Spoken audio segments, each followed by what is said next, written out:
말씀은 베드로전서 4장 12절부터 19절까지의 말씀입니다. 베드로전서 4장 12절부터 19절입니다. 신약성경 381페이지에 있습니다. 베드로전서 4장 12절부터 19절까지 말씀입니다. 한 절씩 교독하겠습니다. 사랑하는 자들아, 너희를 연단하려고 오는 불시험을 이상한 일 당하는 것 같이 이상히 여기지 말고 오히려 너희가 그리스도의 고난에 참여하는 것으로 즐거워하라. 이는 그의 영광을 나타내실 때에 너희로 즐거워하고 기뻐하게 하려 함이라. 너희가 그리스도의 이름으로 치욕을 당하면 복 있는 자로다. 영광의 영 곧 하나님의 영이 너희 위에 계심이라. 너희 중에 누구든지 살인이나 도둑질이나 악행이나 남의 일을 간섭하는 자로 고난을 받지 말려니와 만일 그리스도인으로 고난을 받으면 부끄러워하지 말고 도리어 그 이름으로 하나님께 영광을 돌리라. 하나님의 집에서 심판을 시작할 때가 되었나니 만일 우리에게 먼저 하면 하나님의 복음을 순종하지 아니하는 자들의 그 마지막은 어떠하며 또 의인이 겨우 구원을 받으면 경건하지 아니한 자와 죄인은 어디에서리요? 그러므로 하나님의 뜻대로 고난을 받는 자들은 또한 선을 행하는 가운데 그 영혼을 미쁘신 창조주께 의탁할지어다. 아멘. 인생을 살다 보면 때론 이렇게 억한 심정 또는 좀 억울한 심정이 들 때가 있습니다. 나는 열심히 수고하고 애썼는데 그리고 한다라고 최선을 다해서 맡겨진 사명을 신실하게 감당했는데 들려오는 이야기는 뭐 칭찬과 위로와 격려의 메시지가 아니라 이건 이렇게 해서 잘못했고 저건 저렇고 막 이렇게 이야기가 들려오는 거예요. 남의 속도 모르고.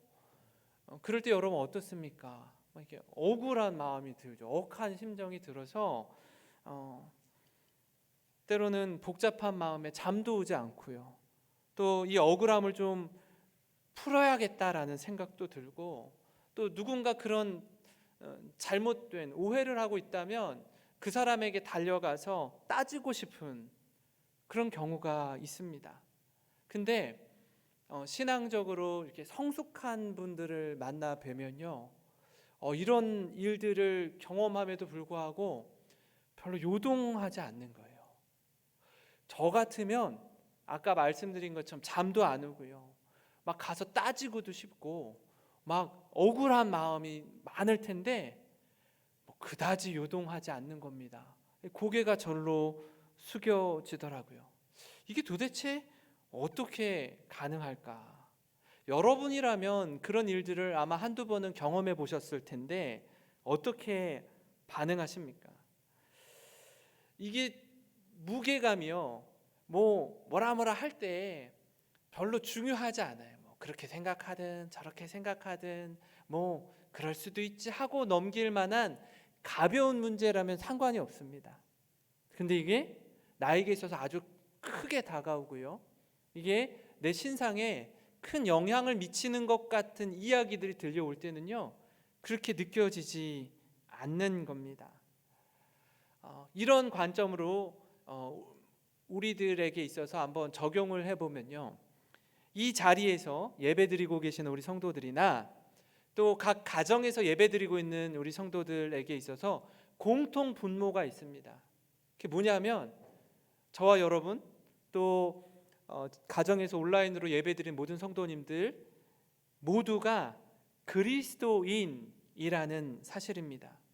위에서 말씀드린 범주를 좀 좁혀서요, 이제는 그리스도인이라는 이유로 당하는 고난, 그 고난이 너무 커서 불같은 시험을 통과하는 중에 있다면 그때 우리가 가져야 할 마음은 좀 어떤 것인지, 그리고 말씀을 통해서 이런 때에 이런 마음으로 또 이런 자세와 태도로 믿음 안에서 견고히 세워져 가고 살아내야 하는구나, 그걸 깨닫는 시간이 되기를 간절히 소망합니다.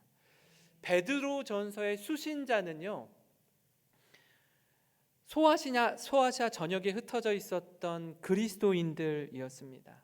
그들에게 있어서 가장 큰 어려움은 바로 그리스도인이라는 이유로 당하는 박해, 고난이었습니다.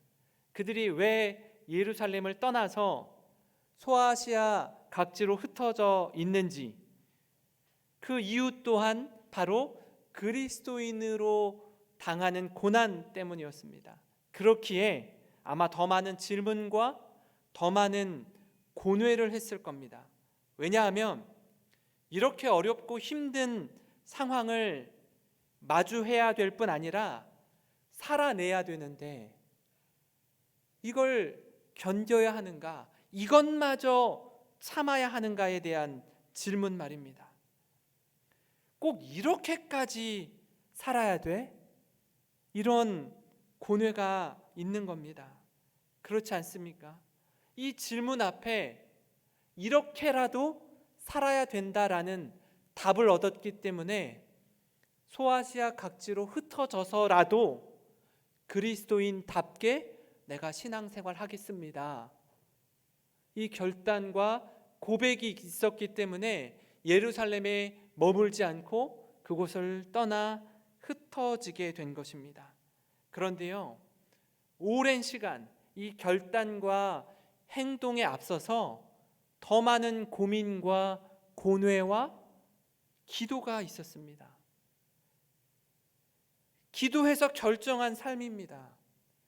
기도해서 결정했는데 살아보니 만만치 않아요. 이거 어떻게 살지? 계속 이렇게 살아야 돼? 언제까지? 기한이 정해져 있는가? 회복이 되면 예루살렘으로 다시 돌아갈 수 있는가?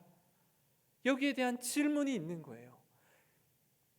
이렇게 살지 않고 그냥 예수 믿는 것 포기하고 다른 신을 섬기거나 황제를 섬기면 이렇게까지 고생하지 않아도 되는데, 이 질문이 있는 겁니다. 왜 이게 어렵냐 하면 이제까지 고민하고 선택하고 결정한 대로 진짜 그리스도인의 삶을 살아야 하기 때문입니다.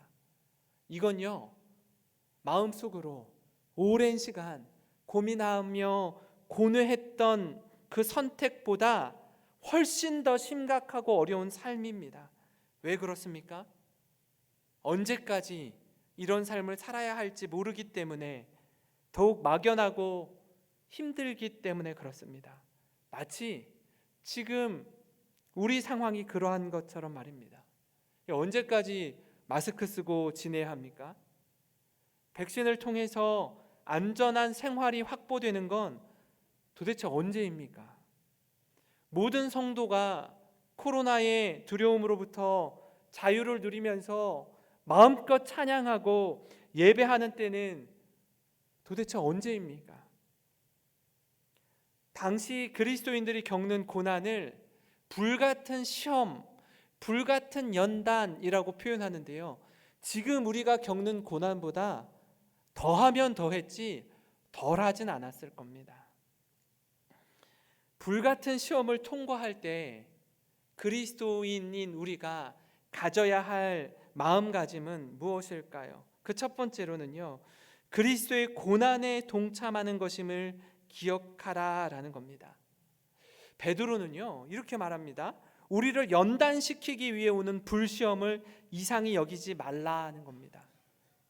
이 불같은 시험이 왜 온다고요? 우리를 연단시키기 위해. 우리를 연단시키기 위해 불시험이 오는데요, 연단의 뜻을 풀어보니까 불순물을 걸러내고 더 순수한 금을 만들기 위한 과정을 말합니다. 순수한 금을 만들기 위한 과정인데요, 우리로 치면 다른 한편으론 몸과 마음을 단련시켜 굳세게 한다라는 뜻입니다. 우리가 그리스도인이 되기로 결정했잖아요. 그렇게 하는 순간 세상은 우리를 가만두지 않습니다. 이렇게 저렇게 그리스도인의 정체성을 흔들기 시작합니다. 공경에 빠뜨리기도 하고 훈련시킵니다. 좀 더 나아가면요, 세상의 조롱거리로 전락하게 합니다. 고린도전서 4장 9절을 보면 이렇게 기록되어 있습니다. 내가 생각하건대 하나님이 사도인 우리를 죽이기로 작정한 자 같이 끄트머리에 두셨음에 우리는 세계 곧 천사와 사람에게 구경거리가 되었노라. 바울이 고린도 교회 성도들에게 편지하면서 하나님께서 사도인 우리를 죽이기로 작정한 자 같이 세상의 끄트머리에 두셨다라고 말합니다. 바울이 이 고백을 하면서 얼마나 힘들었을까요? 얼마나 힘들면 이런 이야기를 할까요? 이어서 10절에는요, 10절부터 13절엔 이렇게 말합니다. 우리는 그리스도 때문에 어리석으나 너희는 그리스도 안에서 지혜롭고, 우리는 약하나 너희는 강하고, 너희는 존귀하나 우리는 비천하여 바로 이 시각까지 우리가 줄이고 목마르며 헐벗고 매맞으며 정처가 없고 또 수고하여 친히 손으로 일을 하며 모욕을 당한즉 축복하고 박해를 받은즉 참고 비방을 받은즉 권면하니 우리가 지금까지 세상의 더러운 것과 만물의 찌꺼기 같이 되었도다. 바울이 이렇게 고백합니다. 얼마나 절절합니까? 복음대로 살아가는 게 쉽지 않습니다. 이게 그리스도인의 삶입니다. 왜 이렇게까지 살아야 됩니까? 무엇이 그리스도인이라는 이유만으로 이렇게까지 세상의 찌꺼기처럼, 지금으로 말하면 쓰레기처럼 밑바닥까지 살아야 되는 그런 고난을 경험해야 합니까? 하나님은요, 우리를 향해 그리스도의 고난에 참여하고 있다라는 것을 너희가 기억하라라고 말씀합니다. 예수님이 가신 길이 바로 이 길이라는 겁니다. 이 길을 묵묵히 걸어갈 때 하나님께서 참된 즐거움과 기쁨을 주시겠다라고 약속하고 계시기 때문에 그 약속의 말씀 붙들고 그 모진 고난과 수모를 오늘 이 시간 우리가 경험하며 걸어가는 것입니다. 베드로전서 4장 13절 14절입니다. 오히려 너희가 그리스도의 고난에 참여하는 것으로 즐거워하라. 이는 그의 영광을 나타내실 때에 너희로 즐거워하고 기뻐하게 하려 함이라. 너희가 그리스도의 이름으로 치욕을 당하면 복 있는 자로다. 영광의 영 곧 하나님의 영이 너희 위에 계심이라. 아멘. 그리스도의 고난에 참여하는 것으로 즐거워하라라고 해요. 이 말씀이요, 고난 중에 우리의 피부로 좀 와닿고 우리의 삶에 와닿아서 그렇습니다. 하나님, 제가 이 고난 중에 주님을 즐거워하고 하나님을 예배합니다라고 말하고 싶은데 정작 우리가 이 고난의 한복판에 처해질 때 이게 잘 안 됩니다. 왜요? 현실이 만만치 않기 때문에 그렇습니다. 도저히 참기 힘들 만큼 어려운 시간을 겪기 때문에 그렇습니다. 우리가 겪는 고난을요, 다른 사람 잘 모릅니다. 내가 직접 경험하고 당해보지 않으면 다 이해 못합니다. 성도님을 만나서 신방해 보면요, 저마다 힘들고 어려운 사연들이 있습니다. 그 삶을 제가 듣고 있노라면 눈물이 주르르 흐르곤 합니다. 이 성도는 어떻게 이런 시간을, 이런 말도 안 되는, 다른 사람은 상상할 수 없는 이런 어려운 시간을 지나오셨을까? 얼마나 힘드실까? 그런 생각에 목사가 뭐 어떤 100마디 말로도 위로할 수 없는, 그저 눈물만 흐를 때가 있습니다. 그때 우리가 기억해야 할 것이 바로 예수님의 십자가입니다. 십자가로 우리가 죽음에서 살게 되었고 십자가로 구원받은 우리들입니다. 그렇기에 역설적인 말이지만 우리에게 닥치는 이 고난이 우리의 모난 부분들을 다듬는 도구가 되고 그리스도의 제자로 거듭나는 과정임을 우리 가슴 깊이 새기는 저와 여러분이 되기를 간절히 소망합니다. 또 한 가지 우리가 기억해야 될 게 뭐냐면요, 하나님께서 우리에게 주실 영광과 기쁨을 좀 잠시 유보해 두는 겁니다. 우리 아이들이 지난 목요일 날 수능 시험을 봤죠. 역사상 있을 수 없는 이 코로나로 1년을 다 지난 우리 고3 수험생들 아닙니까? 시험을 보는 그 순간에도 마스크를 다 착용하고 어떤 친구들은 병원에서 따로 독립된 공간에서 수능을 치르지 않았습니까? 왜 그렇게까지 견디고 참아야 됩니까? 이후에 경험하게 될 즐거움과 기쁨을 위해서 참는 것 아닙니까?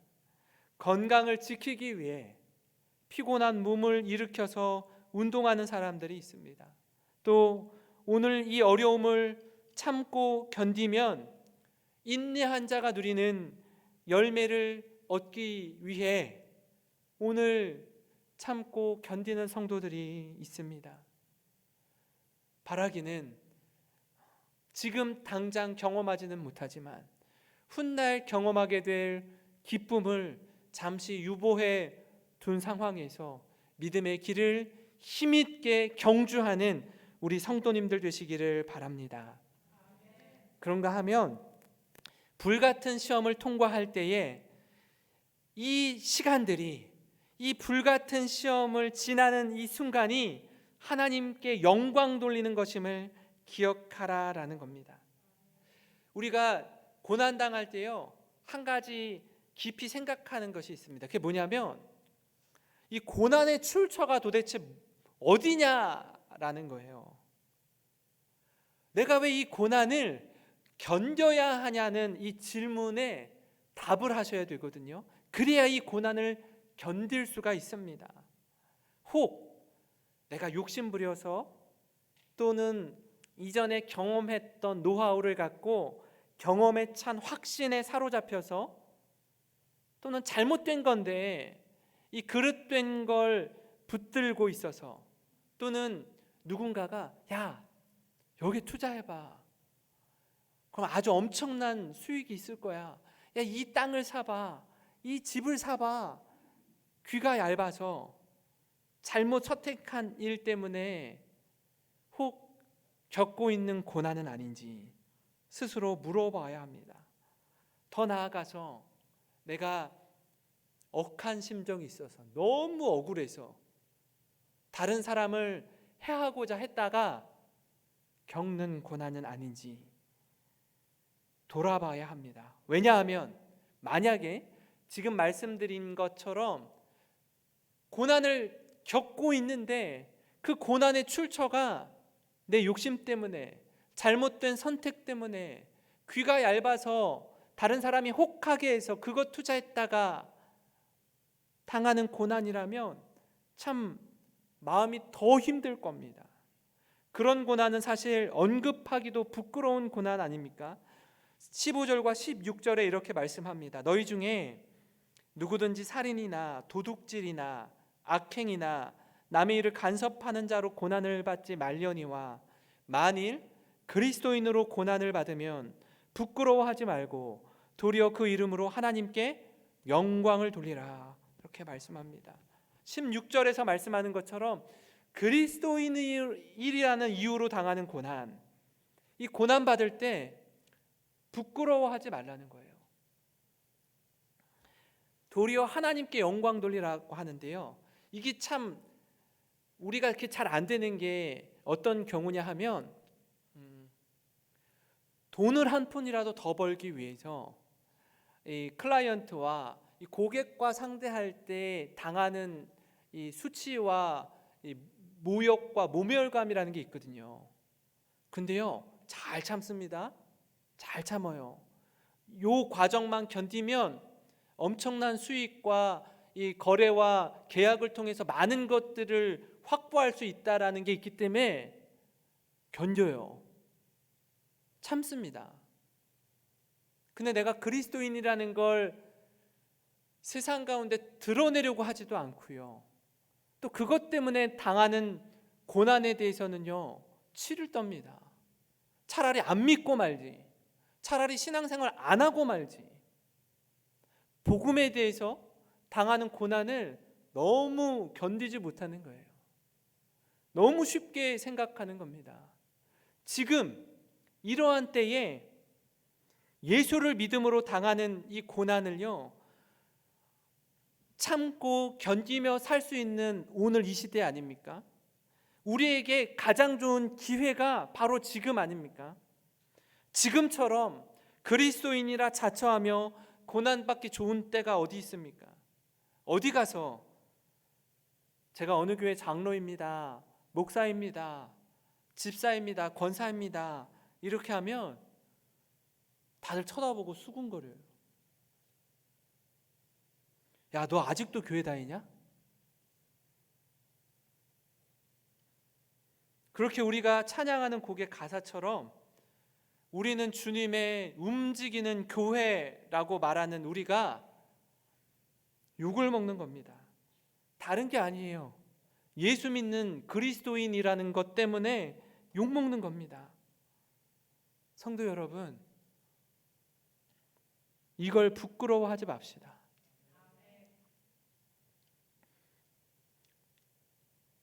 이렇게라도 한번 욕먹어 봅시다.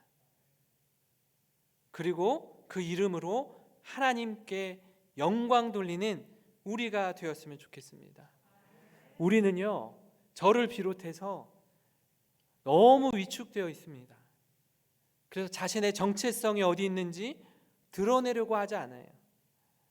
그저 교회에 왔을 때 그뿐입니다.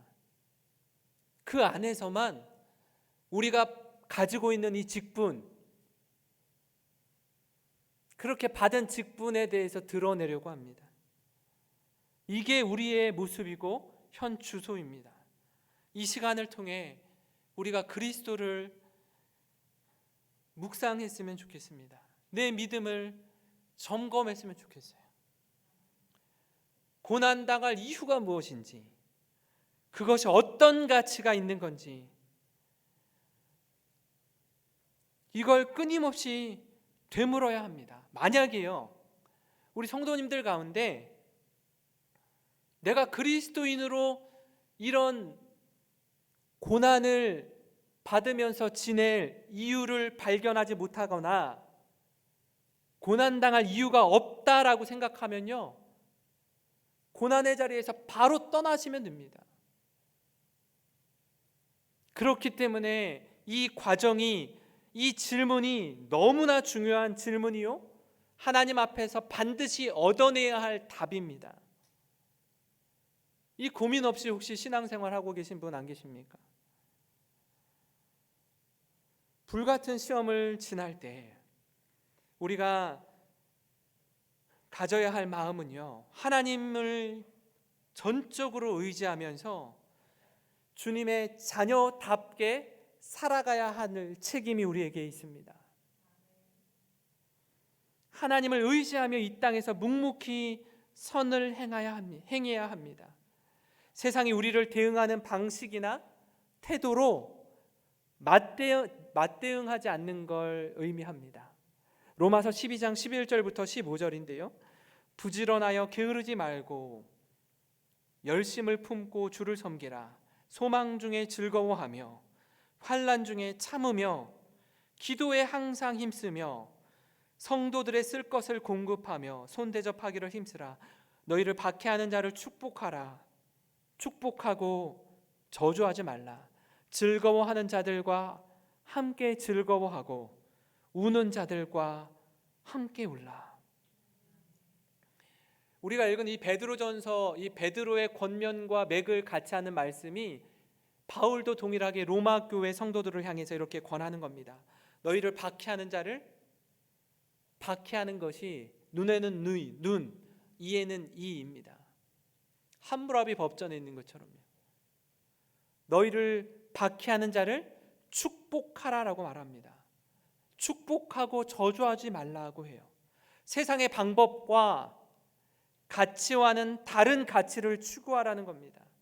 이게 우리의 삶의 롤 모델이고 본보기입니다. 이게 그리스도인의 삶이라는 거예요. 베드로전서 4장 19절을 세 번역으로 보면 이렇게 말씀합니다. 그러므로 하나님의 뜻을 따라 고난을 받는 사람은 선한 일을 하면서 자기의 영혼을 신실하신 조물주께 맡기십시오. 우리가 그리스도인으로 세상 가운데 살 때 세상의 반응이 시큰둥합니다. 그래서 어쩌라고? 굉장히 무시합니다. 함부로 대합니다. 참고 우리가 그 길을 가는데 더 심하게 조롱하는 거예요. 아까 서두에 말씀드린 것처럼 세상의 찌꺼기처럼 대하는 겁니다. 그때 우리가 때로는 이럴 수 있어요. 참다가 내가 이만큼 했으면 많이 참아줬어. 이제부터는 너희들이 당해봐 한번 하고 복수하는 게 아닙니다. 예수님이 그러지 않으셨고요. 신앙의 선배들이, 그리스도의 제자들이 그러지 않았습니다. 우린 이 자리에서 그리스도인답게 그 길 묵묵히 걸어가는 겁니다.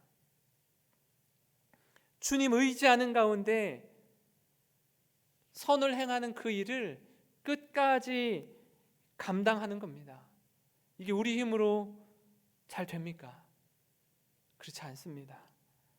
상한 감정이 막 올라옵니다. 골방에서 부르짖으며 기도합니다. 하나님 어디까지 참아야 됩니까? 주님 못 견디겠습니다. 이 억울함과 분함을 풀어주십시오. 기도하며 삭히는 게 우리들 아닙니까?